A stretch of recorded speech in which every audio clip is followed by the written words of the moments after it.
let me unmute it. 8. Jose is 16 years old. He lives with his family on a ranch near Irlamar, Tulare County. It's a beautiful place, surrounded by Californian vineyards. One day, his sister Cecilia has a request. She went and told me, hey bro, can you take me to India to meet this guy? I said, sure, sister, why not? And I took my Yo, pause. Go back to that motherfucker. Give me a second, bro. Hold up, bro. Hold up, give me a second. Bro, I just want to see this guy's stupid off face. Bro, that guy, when I saw him, he looks like a drug addict. this guy. I said, What the fuck? Bro is missing more teeth than his fucking hair. Bro is missing more, like, bro's hair. I can, bro. Like, what did this man do, bro? It's like a deadliest hitman, bro. This guy's a hitman. What is bro hunting down? Drugs? sure, sister, why not? And I took my sister to this little house to find her stupid friend. Well, I didn't feel comfortable going inside with her. Okay, months passed by and she never came home. First, they found her car, and then they found her body. But that actually is sad, though, bro. Like, what a. Jose was the last person to see Cecilia alive. This is why you never like. If I had a sibling, Chad, if I had a sibling, I would never let them go like somewhere. Like I would feel like I would be like their protector kind of because like this world right now, it's shitty to even think about letting people go alone somewhere unless you're like an adult. That's the only exception. But like if you're someone that has like a younger like sister or brother, you better be fucking looking out like a hawk because shit like this happens almost every single day and it's bad. But when he made a witness statement, I didn't want to give the full explanation because I want to get them. I didn't want the cops to find them. I want to find them myself. We went to this little house. We broke in there, and with M1, I shot him. he then went on to shoot 2 more people who were also in the house. A cold-blooded triple homicide at the Okay, Tavin. Thanks for telling me, bro.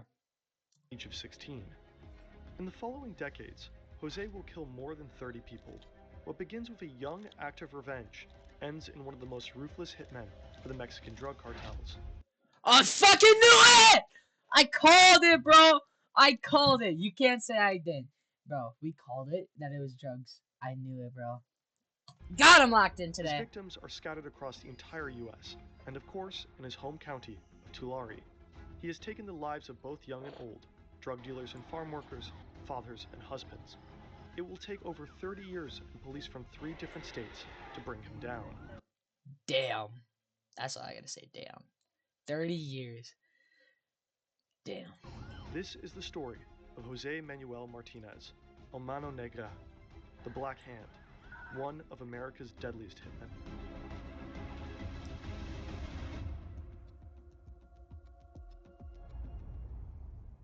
We love animation and deep research, but it's expensive. That's why we have sponsors on this channel. We are grateful that the truly amazing platform Yeah, I'm gonna Brilliant subscribe. is supporting us. With Brilliant, you Hell that. Bro. No ads. No sponsors. Before I ever met him, I talked to a lot of police officers, homicide detectives, murder detectives who had dealt with him. And they all said the same thing, which is when you meet him, he is the most charming person you will ever meet. This is Jessica Garrison, a journalist and author. In 2017, she met Jose in prison for a BuzzFeed News investigation and her book, The Devil's Harvest. I hate breakfast. The perspective of his family was that he was the person in the family who always took care of them. If you were in the hospital, he was the person that would come visit you. If the hospital wouldn't let you in, he was the person that would find a way to hoist children up to the window so they could wave at you. That is a great strategy. Like my mom, like ex-husband, right? he was a very manipulative guy. Even Ted Bundy, like, if you ever heard of Ted Bundy, I think that's who it is. Like, apparently he was such a charm, and that's how he killed so many people. Like, if you want to gain someone's trust, like, really fast, Chad, if you want to gain it, like, really fast, and, like, just manipulate the fuck out of them. Like, that's what you gotta do, chat. Like, if you manipulate, that's why liars get so much, like, girls and stuff, because they don't do anything except for lie through their teeth. But that's also how, like, straight relationship strains comes about. It's kind of like that. I Anyway. think he was not a person who ever, anyone who just first met him, ever suspected of being a multiple murderer. How does a polite, loving family man turn into a mass murderer? Martinez is born in 1962 in Fresno, California. He's a U.S. citizen, but he grows up in Mexico until the age of 11. He then Oh my god!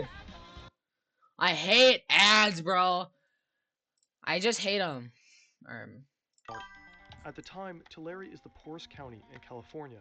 His stepfather organizes laborers for the wine industry, and as a side business, deals drugs. At the age of 14, Martinez is sent on his first drug courier trip by bus. Later, he uses his own car. As a bilingual, US-born teenager, Martinez can easily stay under the radar of authorities. In 1977, the police raid his family's ranch. They confiscate $2.5 million worth of heroin. Oh my god! Bro, how the hell do you get that much freaking heroin? Holy shit, we have 24 people in here. Yo, what is good, guys? W's. Bro, this is peak viewership in the making, chat. Peak viewership. And various weapons. Then in 1978, while his stepfather was in custody, Cecilia is murdered. Martinez said that he was a nice man until they killed his sister. Since then, he said fuck the rapers and the child molesters. So he did in 1979. His first Chat. Go fuck the rapers, and bro says, okay, I will. Chat.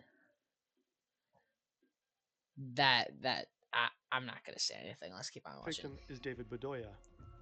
A friend tells Martinez that Bedoya raped his sister. Martinez does the job for $500. His first murder for money. In 1982, he meets a man from a Mexican drug cartel, most likely Sinaloa. He only refers to him as Mr. X.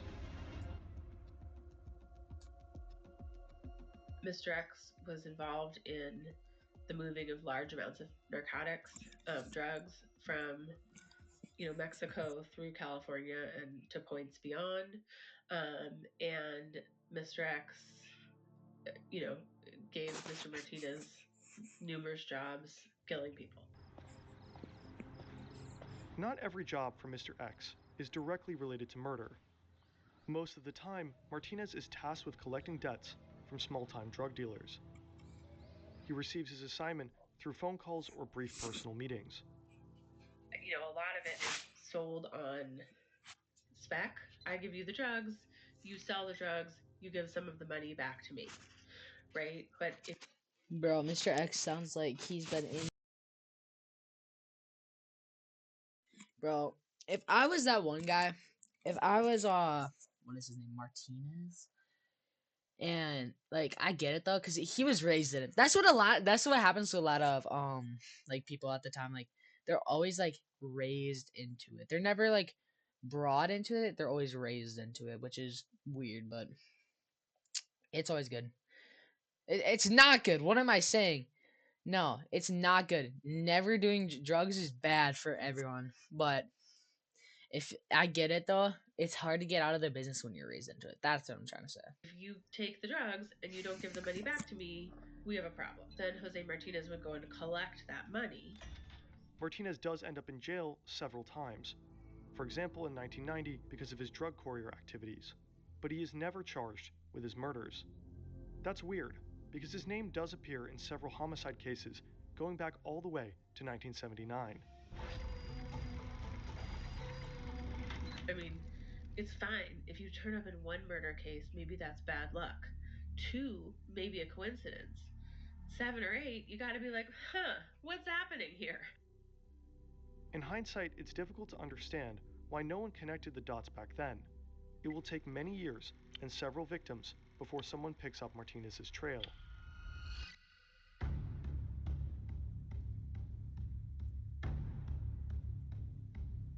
November 2006, Martinez flies to Florida to deal with a 20-year-old named Javier Huerta. Javier is accused of stealing 10 kilograms of cocaine worth around $170,000. Martinez keeps a close eye on Huerta for a few days, and then he decides to strike. I called Javier Huerta. They told me that you're a Missouri worker, and I want you to come so you can give me an estimate price on my house. Bro sounds like he's hyped up on drugs in jail. Yo, at least he's happy though.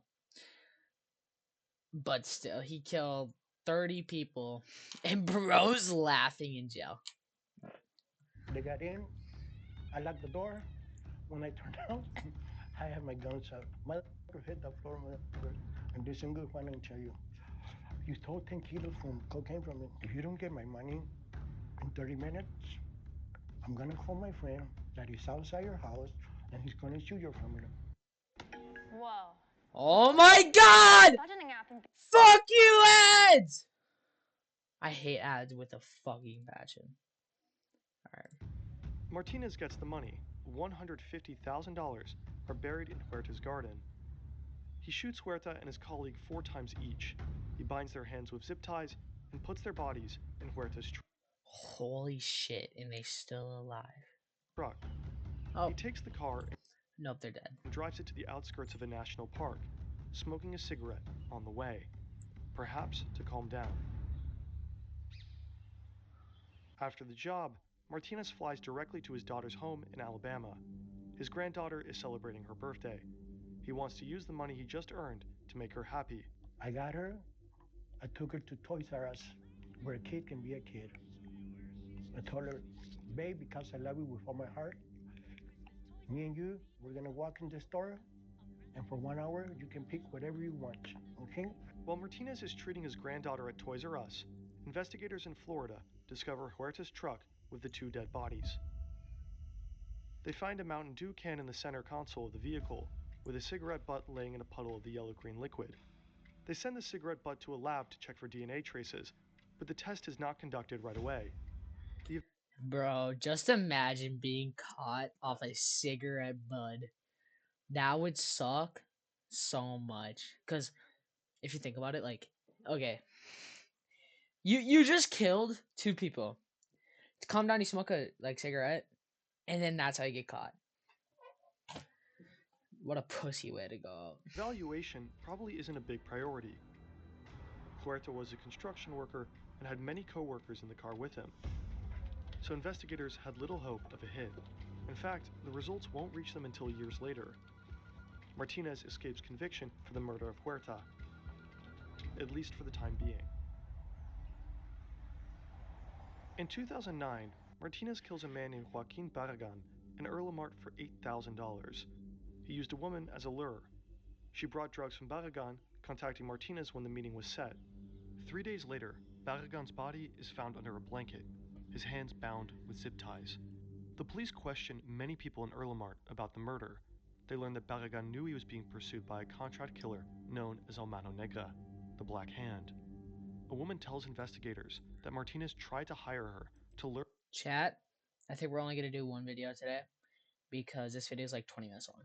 Barragan to a remote location. Others say that El Mano Negra is in fact Martinez's nickname. The investigators don't have enough evidence against him, but they still decide to make a move. They arrest Martinez for violating probation, but when they knock on his door, he scrambles out his phone, removes the SIM card, and swallows it. Nothing else on there can incriminate him.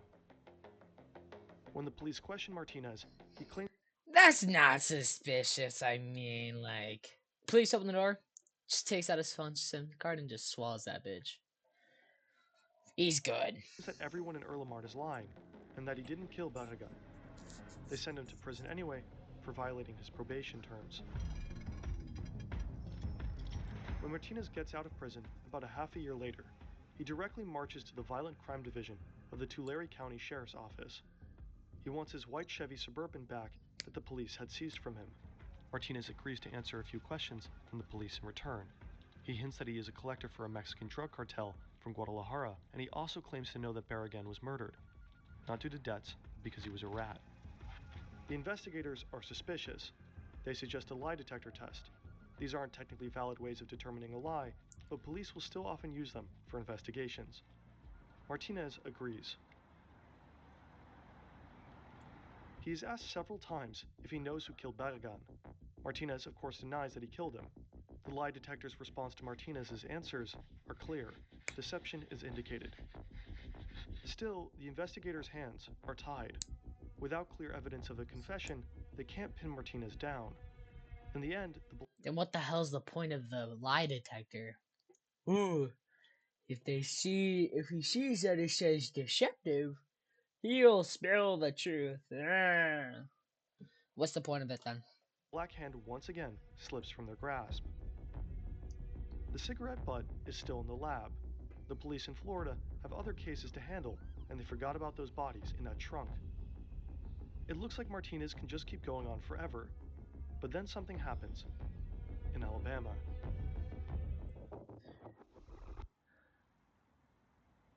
Early 2013, 35 years after the murder of Martinez's sister, 33 years after he shot David Badella for $500, Martinez is now 51 years old. He is once again visiting his daughter in Alabama. He spends a lot of time with his grandchildren, picks them up from school, dresses them up as Disney princesses, and has spa days with them. His daughter knows he's a criminal, but she thinks he's just a smuggler who helps to bring people across the border into the US. While at her home, Martinez has an idea. He learns that a friend of his daughter's partner needs help collecting a debt. He'll help him, but in reality he just wants to learn from the friend a little bit about his daughter's partner, Jaime Romero. Is he a good guy? He meets with a friend named Jose Ruiz. In the car, Martinez asks Ruiz about his daughter's partner. Ruiz says Romero is okay, but he proceeds to call his girlfriend names and a terrible mother. He doesn't realize it's Martinez's daughter. He is fucked. He is royally screwed. He is going to die. He's gonna take a gun and he's gonna kill that bastard. Bro is dead. Bro just committed a life sentence. Bro's gone. GG's. And so Can we get a GG in the chat? Martinez decides to forgive him, realizing that we're all human on this rotating rock in the void. And naturally we can all make mistakes. He patiently tells Ruiz, "Hey, I'm her father, and that's not a kind way to speak about my daughter. No." Applebee's is bringing the taste of the Big Oh Easy to my your god. I hate ads. Oh, click a shut. So I should get YouTube Premium. That Jose Ruiz must die. But not right now. People saw them together, so he returns to California for the time being, and Ruiz is allowed a few more weeks on Earth. On March 4th, 2013, Martinez is back. He goes on a little tour with Romero and Ruiz. They stop to stretch their legs in a remote national park. Martinez pulls out a gun, points it at Ruiz, and says, "The woman you insulted is my daughter, you bastard." Then he shoots him twice in the head. He Well, gets back in shit. the car and tells the shocked Romero to drive and better keep this to himself. The police quickly discover the dead Ruiz and find a Walmart receipt with him. They review surveillance cameras and identify a companion of Ruiz. It's Romero. He is arrested and suspected of murder. Shortly afterwards, Martinez contacts the police, providing Romero with an alibi and claiming that they were together at the time of the killing. But the police do not believe him, and Romero remains in custody. 1 month later, Martinez is visiting his son in Erlamar. Suddenly, the police start banging on the door. Martinez is convinced that they are there because of him. Romero must have talked. He flees the house, and a sheriff deputy named Crystal Darrington gives chase. In reality, Martinez had nothing to fear. The police officer doesn't know a thing about the murder in Alabama. She had come to visit Martinez's son because she is investigating a series of robberies and hopes for his assistance. She apprehends Martinez and brings him to the station. A colleague whispers to Darrington that the man she brought in is El Mano Negra. supposedly a contract killer responsible for several murders in the area. That's how you get yourself on the fucking hit list. I think she's cooked. What do we think? What do we think, chat? They could arrest Jose Martinez and hold him for being a felon in possession of a gun. And instead, he convinced them to let him go. And he offered to get them, get bad guns off the street. We have a lot of guns everywhere. Many of them are legal and many of them are illegal. And so the police were interested in kind of getting illegal guns. And Jose Martinez assisted them with this. They thought it was because he didn't want to get locked up. That may be true, but I think it's also because he kind of wanted to keep tabs on. He knew he'd committed this murder in Alabama. He knew he had all these other murders, and he kind of wanted to keep an eye on, did they suspect him? As Martinez collaborates with the police in California, an unsolved case in Florida is reopened. It's from 2006. The murder is of Javier Huerta. Investigators finally received the lab report regarding the cigarette butt in the Mountain Dew they found all those years ago. They get a hit. The DNA belongs to a man who had previously been in prison, Jose Manuel Martinez. A detective named TJ Watts takes on the murder case. At this point, Martinez is still not their primary suspect, but Watts is. How? They know he's a contract killer, right? And they're still not the prime suspect. Bro must be mental. Puzzled by why a Californian cigarette butt would turn up so far away in Florida. He contacts an investigator in California who tells him Martinez's story, that they know him, that he's been helping them collect illegal weapons, and that he's involved in several murder investigations, but that they can't prove anything against him. But then the investigator in California tells Watts a small but crucial detail. Many of the murders involve the use of zip ties. Watts is intrigued. He also has a few unsolved murders on his desk where zip ties were used. He has a strong suspicion that Martinez might be the person he's looking for. He doesn't seem as a useful informant like the colleagues in California do. Watts believes Martinez might just be a killer. He marks him as person of interest. Meanwhile, Jaime Romero is still locked up in an Alabama prison, facing accusations for the murder of his friend, Jose Ruiz. He is terrified of his father-in-law. He witnessed his cold-bloodedness firsthand. But he can't go to prison. He has a daughter and a life at home. So he calls for the man in charge, Detective McWhorter, and talks. On May 17th, the investigators finally issue an arrest warrant for Martinez on murder charges. Fucking finally. It only took him 30 years. When he returns back to the US from a trip to Mexico, Martinez is arrested in Arizona. He learns that there's a warrant out for him for murder. His only question is where the warrant came from. Bro, if they tell him that it's from Jaime, bro, Jaime is gonna fucking die. But I don't think they can legally do that. I don't think they can. McWhorter is the first to hear about Martinez's arrest at the border. He immediately sets off for Arizona to personally bring him back. On the way back to Alabama, they talk about life, the military, and even share a pizza at the airport. McWhorter is surprised at how little Martinez seems to care about being charged with murder.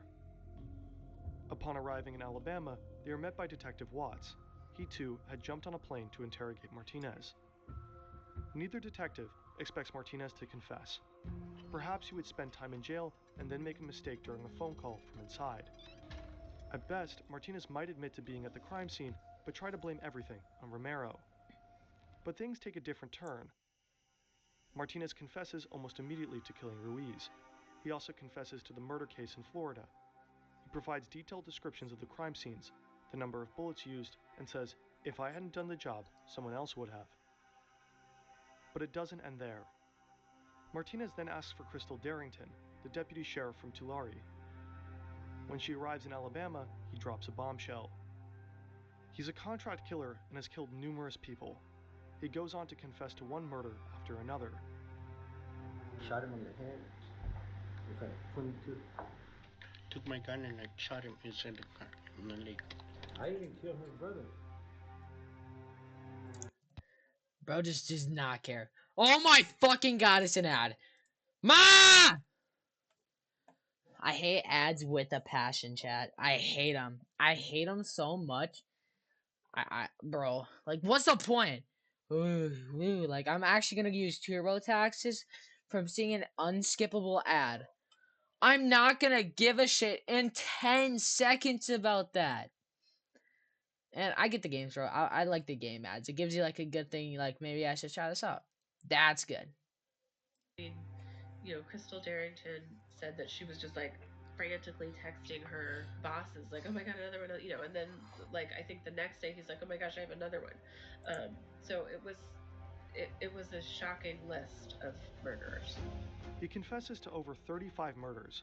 Today, it is thought to be over 40. They went back and reinvestigated all of them. Like, they didn't just take his word for it and tried to make sure it was true. And ultimately, they decided that they believed him. Martinez is brought to trial for most, but not all of his murders. Some cases couldn't be resolved. At the time, he even faces the death penalty, which doesn't seem to worry him. I know I'm gonna get electrocuted. I don't give a fuck if I die tomorrow. In the end, Martinez is sentenced to 50 years in prison in Alabama for the murder of Ruiz. He only gets 50 years? Are we fucking dead ass? Bro killed 30 people and he gets 50 years? What the fuck? People be killing one person and getting life. This man killed 30 and gets 50 years. What? Life That is some stupid bullshit. in prison without the possibility of parole in California for 9 murders and 2 consecutive life sentences in Florida. Okay, so Alabama Alabama's just chill, and then Florida's like, fuck you, your dead body is going to be in jail. Wait, how do you get 2 life sentences? What? Wait, what? Like, oh, once you die, and then your like skeleton takes the other one, and then once it's all, then once the skeleton's gone, then they're over. Like, Martinez certainly didn't make it easy for the police. He left few traces, often there were no concrete pieces of evidence, and as a hitman, there were usually no direct connections between him and his victims.